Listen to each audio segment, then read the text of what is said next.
In early October 2025, the United States and several NATO allies reportedly pressured Greece to release part of its Mirage 2005 fighter jet fleet to Ukraine. The move is aimed at strengthening Kyiv's air power amid a war that shows no sign of slowing down. According to reports from Airspace Review and AeroNews Journal, the request was made through the Prioritized Ukraine Requirements List, or PURL, NATO's coordination framework designed to speed up the transfer of critical weapons from member states to Ukraine without waiting for new procurement cycles. Greece currently operates about 25 Mirage 2005s, one of the pillars of its air defense system. However, Athens rejected the idea of transferring the jets directly, offering instead older equipment such as M110 howitzers as an alternative contribution. That decision sparked diplomatic tension, especially since many European officials see Greece as holding a crucial card in accelerating air support to Ukraine. For NATO, transferring Mirage jets from Greece is seen as a quick, practical solution. Ukraine has already received its first wave of Mirage 2005 F fighters from France in February 2025. Airspace Review reported that these aircraft took part in medium-range air operations and successfully shot down a Russian K-101 cruise missile in March 2025. That success prompted President Zelensky to request additional units. But France's inventory is limited, so the best option is to look to other operators, notably Greece and Qatar. For Greece, however, the dilemma is anything but simple. The Mirage 2005 symbolizes the country's strategic autonomy in the Aegean, particularly in its long-standing rivalry with Turkey. Since the late 1990s, Dassault's Delta Wing fighter has guarded Greece's eastern skies. With the RDY-2 radar capable of detecting targets up to roughly 140 kilometers away, and the MICA EM-IR missile system, the Mirage 2005 remains an effective multi-role interceptor.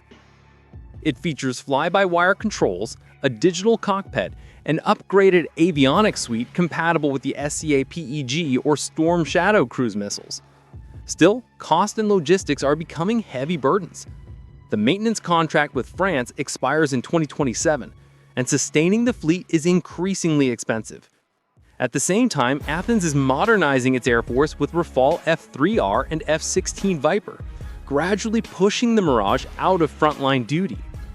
This transition gives NATO leverage. Greece could be persuaded to donate or sell part of its Mirage fleet in the name of alliance solidarity. From a strategic standpoint, the pressure comes with incentives. AeroNews Journal reported that Washington has hinted at fast-tracking Greece's access to the F-35 Lightning II program if it agrees to the transfer.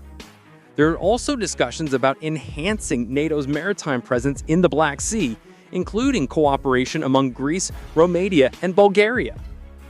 In political terms, it's a barter.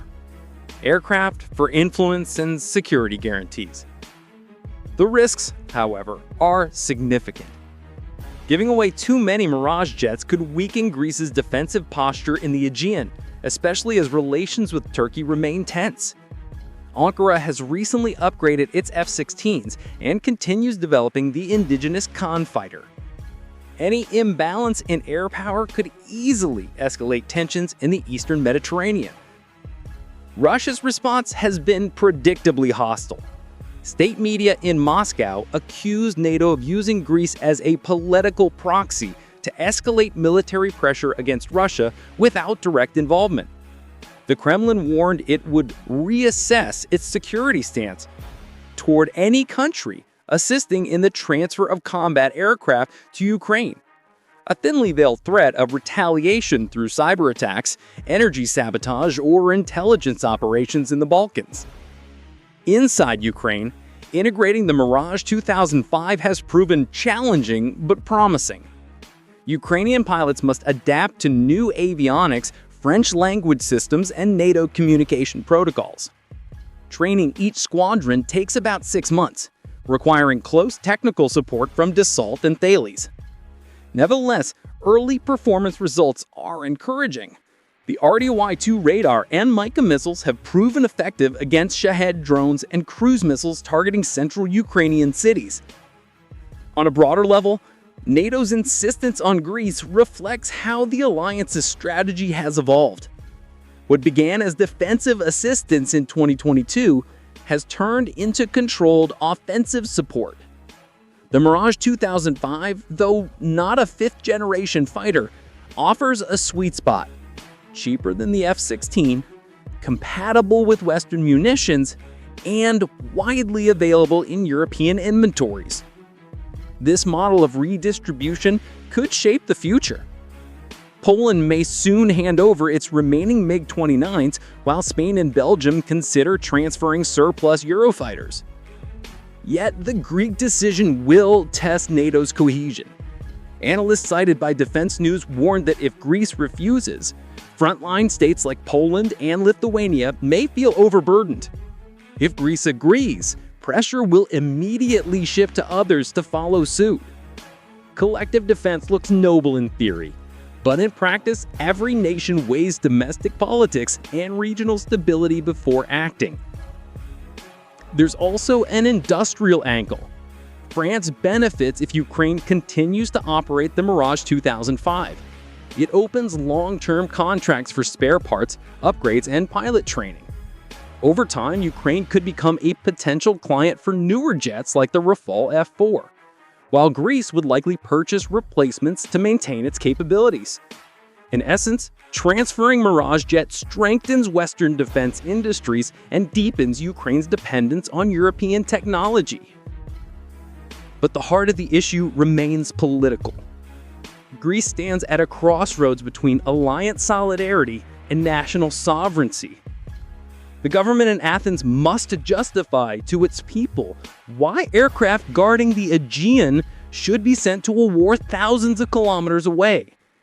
Opposition groups had already warned that such a move would amount to excessive involvement in a conflict that doesn't directly threaten Greece. Regionally, the consequences are layered. In Eastern Europe, a successful transfer would boost Ukraine's strike capability and further restrict Russian air operations. In the Balkans and Mediterranean, it could spark new dynamics. Turkey might escalate diplomatic pressure, while Serbia, a long-standing ally of Moscow, could use the moment to tighten its ties with Russia. Globally, the Mirage 2005 debate underscores how the Ukraine war has evolved from a regional confrontation to a contest of industrial power and ideology. Each jet changing hands is more than a tactical asset. It's a political signal, an economic calculation, and a statement of allegiance. The United States and NATO want faster results, strengthening Ukraine without committing their own forces. Russia wants to prove that such aid won't alter the balance of power. For now, the fate of Greece's Mirage fleet hangs on a political decision in Athens. Will the government yield to Western pressure in the name of unity, or hold the line in defense of national security? The answer will determine how far Europe is willing to stretch its resources to keep Ukraine fighting. In the world of defense politics, every wingtip carries the weight of diplomacy. Behind each transfer lie calculations of economics, pride, and deterrence. Europe's skies are far from calm. And whatever Greece decides will echo far beyond the Aegean, all the way to the battered airfields of Kyiv.